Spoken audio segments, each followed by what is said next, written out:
વાપી મહાનગરપાલિકાએ ડુંગરી ફળિયા, કરવડમાં ધમધમતા ગેરકાયદે ભંગારના ગોડાઉન અને ભંગારની પ્રવૃત્તિઓ સામે section 267 and 261 of the Gujarat provincial municipal corporation act 1949ની જોગવાઈ અનુસાર 150થી વધુ ગોડાઉન માલિકોને નોટિસ આપી વાપી મહાનગરપાલિકા દ્વારા ભંગારિયાઓ સામે કાયદેસરની કાર્યવાહી હાથ ધરી છે. વાપી મહાનગરપાલિકા હદ વિસ્તારમાં આવતા કરવડ, ડુંગરી ફળિયા, ડુંગરા, બલીઠા, છીરી, છરવાડા જેવા વિસ્તારો વાપી જીઆઈડીસીને અડીને આવેલો વિસ્તાર છે.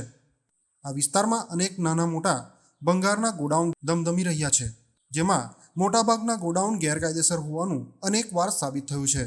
તો આવા ભંગારના ગોડાઉનમાં અનેકવાર ગેરપ્રવૃત્તિઓ થતી હોવાનું પણ સામે આવ્યું છે.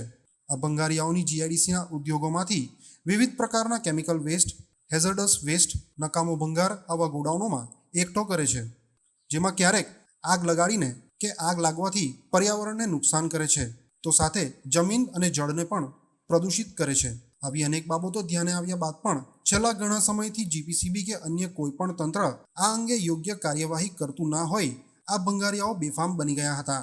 જોકે હવે આ સમગ્ર વિસ્તાર વાપી મહાનગરપાલિકા હસ્તક આવ્યો હોય આ ભંગારિયાઓની ગેરપ્રવૃત્તિઓથી વાકેફ થયા બાદ વાપી મહાનગરપાલિકા કમિશનરે કાયદાનો દંડો ઉગામ્યો છે, જેમાં વાપી મહાનગરપાલિકાએ ડુંગરા, ડુંગરી ફળિયા, કરવડમાં ધમધમતા ગેરકાયદે ભંગારના ગોડાઉનો અને ભંગારની પ્રવૃત્તિઓ સામે section 267 and section 261 of the Gujarat provincial municipal corporation act 1949ની જોગવાઈ અનુસાર 150થી વધુ ગોડાઉન માલિકોને નોટિસ આપી છે, જેને લઈને ભંગારના ગોડાઉન ધરાવતા ગોડાઉન માલિકો અને ભંગારિયાઓમાં ફફડાટ ફેલાયો છે. વાપી મહાનગરપાલિકાએ આપેલી આ નોટિસમાં જણાવવામાં આવ્યું છે કે the Gujarat provincial municipal corporation act 1949ની 267 તથા કલમ 261ની જોગવાઈ અનુસાર અનધિકૃત રીતે ભંગારનું ગોડાઉન બનાવેલ છે તથા અનધિકૃત રીતે ભંગારની પ્રવૃત્તિઓ કરવામાં આવી રહી છે.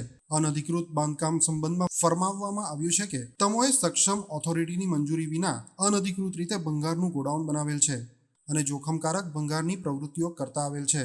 જે અનધિકૃત ભંગારની પ્રવૃત્તિઓને કારણે ઘણીવાર આગના બનાવો બનેલ છે, જેમાં જાનહાનિની પણ શક્યતાઓ રહેલ છે.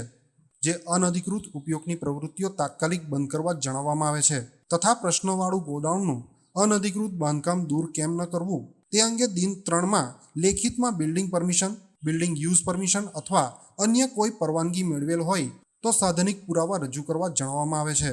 મહાનગરપાલિકાએ નોટિસમાં ઉલ્લેખ કર્યો છે કે જો આપ સમય મર્યાદામાં આધાર પુરાવા રજૂ ન કરશો તો the Gujarat provincial municipal corporation act 1949ની 267 તથા કલમ 261ની જોગવાઈઓ હેઠળ અનધિકૃત બાંધકામ દૂર કરવાની કાર્યવાહી કરવામાં આવશે. ઉલ્લેખનીય છે કે ભંગારિયાઓ સામે મહાનગરપાલિકા કમિશનરની આ કાર્યવાહીની લોકો પણ સરાહના કરી રહ્યા છે અને ભંગારિયાઓની ગેરકાયદેસર પ્રવૃત્તિઓને સંપૂર્ણપણે નેસ્તાનાબૂદ કરવા અપીલ કરી રહ્યા છે.